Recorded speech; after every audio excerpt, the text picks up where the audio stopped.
بسم الله الرحمن الرحيم.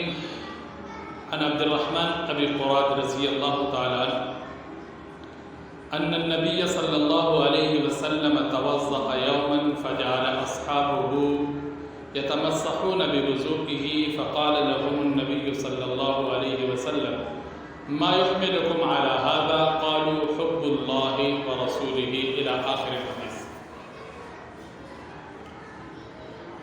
رسول اللہ صلی اللہ علیہ وسلم کے فرمان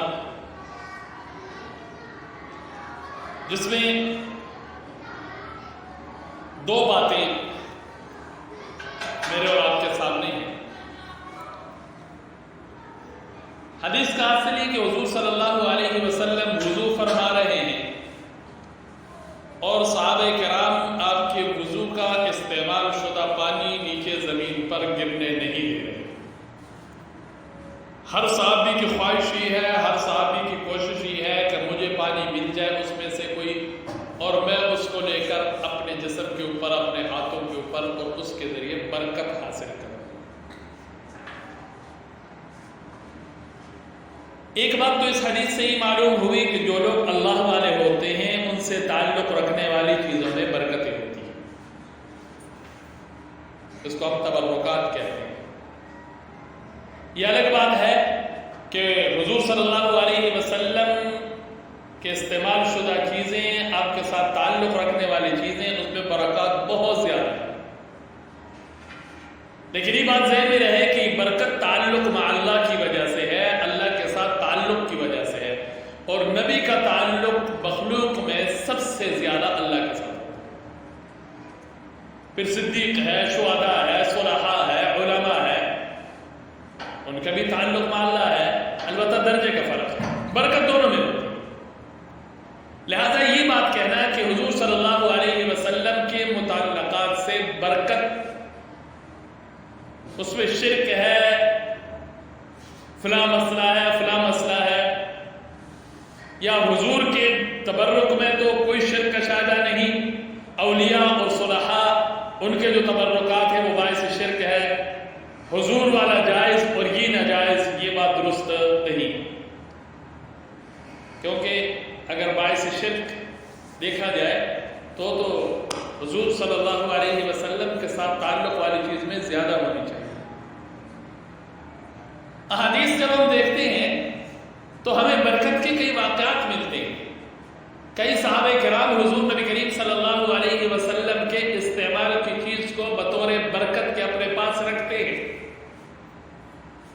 مثلا حضرت کبشہ رضی اللہ تعالیٰ عنہ صحابی ہے، حضور ان کے گھر گئے اور حضور نے ان کے گھر موجود جو پانی کا گڑھا تھا اس کو منہ لگا کر پانی پیا تو انہوں نے وہ جگہ کاٹ کر اپنے پاس رکھی.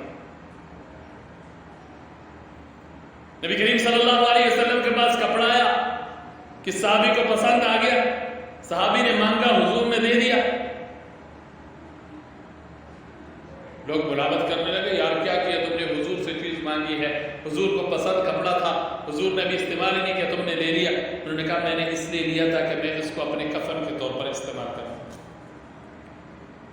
حضور حجت الوداع کے موقع پر اپنے سر کے بال منڈا کے تمام کے تمام بال بطور برکت کے صحابہ میں تقسیم کر گئے. صحابہ کرام اس کو اپنے پاس رکھی رکھے.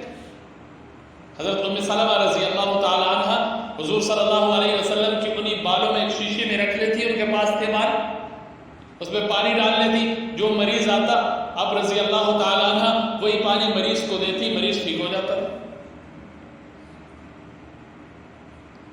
تو یہ بات کہ برکت اور برکت سے فائدہ اٹھانا یہ درست ہے، لیکن ہمارے معاشرے کا مسئلہ یہ ہے کہ کچھ لوگ ایسے ہیں جو سب کچھ برکت کو سمجھتے ہیں.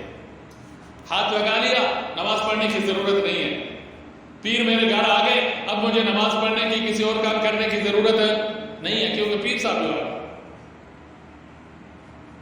تو سب کچھ سمجھ لینا یہ کافی نہیں ہے، کیونکہ نبی کریم صلی اللہ علیہ وسلم نے صحابہ کرام کے اس عمل کو دیکھ کر فرمایا کہ ٹھیک ہے تم محبت کی وجہ سے میرے اس گرتے پانی کو زمین پر نہیں گرنے دے رہے ہو، لیکن محبت کے کچھ تقاضے اور بھی ہیں. کیونکہ جو پانی تم میرے سے لے کر اپنے جسموں پر ملتے ہو، اس پانی کا مجھ سے نسبت ہے نا، تعلق ہے، تو جو میں کہتا ہوں اس پر عمل کرو تاکہ تمہاری محبت اور تمہاری نسبت مجھ سے ہو۔ تو حضور نے 3 کاموں کا ذکر فرمایا۔ لہذا صرف محبت کا دعویٰ کرنا کافی نہیں ہے۔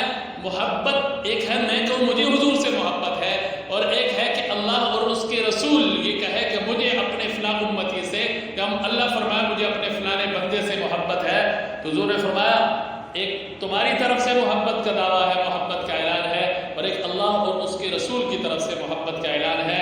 3 کام اپنی زندگی میں لے آؤ، اللہ اور اس کے رسول کی طرف سے تمہیں محبت مل جائے گی۔ کون سے 3 کام ہے؟ سچائی ہے۔ اب صلی اللہ علیہ وسلم نے ارشاد فرمایا فَلْيَصْدُقْ حَدِيثَهُ إِذَا حَدَّثَ، بولنا ہے جب بھی تو سچ بولنا ہے۔ دوسرے نمبر پر ادائے امانت، امانت داری کا ثبوت دینا ہے، اور تیسری چیز جو ہے پڑوس سے حسن سلوک ہے۔ ان تینوں کے حقوق ادا کرو، ورنہ صرف ظاہری طور پر اظہار محبت کافی نہیں ہے، دعوی محبت کافی نہیں۔